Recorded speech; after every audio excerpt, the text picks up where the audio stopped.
Imagine a world where your father had the legal right to end your life, not as punishment, not in self-defense, simply because he wanted to. For over 1,000 years throughout Roman history, mothers lived with this terrifying reality. The law called it Patria Potestas, the absolute power of the father. And today we're diving into one of history's most extreme legal systems and the impossible moral dilemmas it created.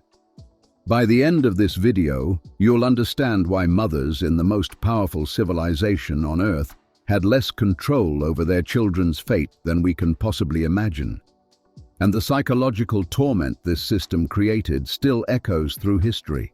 Ancient Rome wasn't just an empire of conquests and gladiators. It was a civilization built on law, intricate, detailed, sophisticated legal codes that influenced every corner of the Western world. Roman law gave us concepts we still use today: property rights, contracts, citizenship. But here's what your history textbooks probably glossed over. At the foundation of Roman law sat one of the most absolute, terrifying powers ever codified: Patria Potestas, the power of the father. This wasn't like modern parental authority where you ground your teenager for missing curfew. This was total, unquestionable control that extended far beyond childhood. Roman men remained under their father's legal power until that father died, whether they were 15 or 50 years old, whether they were common citizens or decorated military generals. The father controlled everything: property, marriage decisions, business dealings. But the most chilling aspect: he held the power of life and death over every member of his household. And Roman mothers had to live with this reality hanging over their children's heads every single day. Let's break down exactly what Patria Potestas meant in practice, because the reality is almost incomprehensible to our modern minds. From the moment of birth, a Roman father decided whether his child would be acknowledged and raised. In a practice called exposure, he could refuse to accept the infant, and that child would be left outside, often to be taken by strangers who might raise them as slaves, though some were adopted by childless families. While this practice occurred and was legally permitted, scholars debate how common it actually was. The word exposure itself suggests offering up rather than simply abandoning to death. Many exposed infants were left clothed, sometimes with tokens in known locations where they might be rescued. But here's where it gets even darker. This power didn't end at infancy. Throughout their entire lives, children remained under Patria Potestas. A father could sell his own children, though this was restricted by the 12 Tables, which stated that if a son was sold 3 times, he was finally free from his father's power. The process was complex and often used as a legal fiction for emancipation rather than actual slavery. Adult sons returning from military campaigns with honor and glory, still under their father's absolute authority, though Augustus did give soldiers special property rights over their military earnings. Daughters who married. They could transfer from their father's power to their husband's family power structure, though by the later Republic, many women married sine manu and remained under their father's authority rather than their husband's. There was no age of independence, no moment of legal liberation except one: the father's death. And the most chilling aspect of all, a Roman father theoretically held the power of life and death over his children. However, this requires important context. By the time of the empire, actually executing adult children was increasingly viewed as barbaric. Emperors like Trajan and Hadrian punished fathers who abused this power. The law stated fathers should exercise their power in affection, not atrocity. Still, the legal framework remained terrifying. Think about that weight. Think about what it meant to be a mother watching this power hang over your children's heads every single day. Now imagine you're a Roman mother. You've carried a child for 9 months. You've given birth in an era where childbirth itself could easily kill you. You've nursed this infant, stayed awake through countless nights, poured your love into this tiny human being, and yet you have absolutely no legal say over that child's fate. This is the brutal paradox Roman mothers lived with. They were expected to be the primary caregivers, the nurturers, the emotional centers of their households, but they had zero legal authority over the children they raised. Picture the psychological tightrope these women walked every single day. They had to manage their children's behavior, teach them, guide them, while knowing that any misstep, any moment of disobedience could trigger their father's wrath. And while extreme punishments became rarer over time, the legal framework still loomed. Roman mothers became experts in subtle influence. They couldn't command, but they could persuade.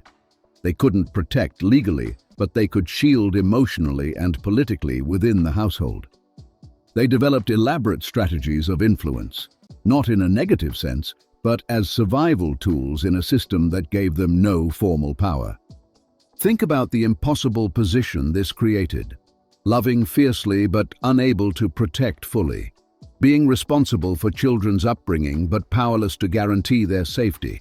Having to negotiate constantly with the one person who held absolute power over the people you loved most in the world. This was the everyday reality for generations of Roman mothers. To understand how this played out in daily life, let's imagine some scenarios that Roman families would have faced. Picture this.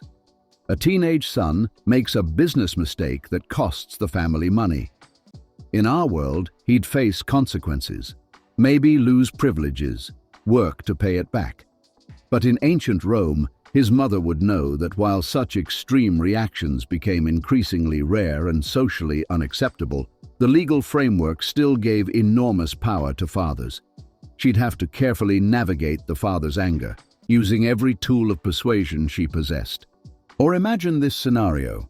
A daughter wants to marry someone her father disapproves of. The mother might personally support the match, might believe this man would be a good husband. But she has no legal authority to approve the marriage.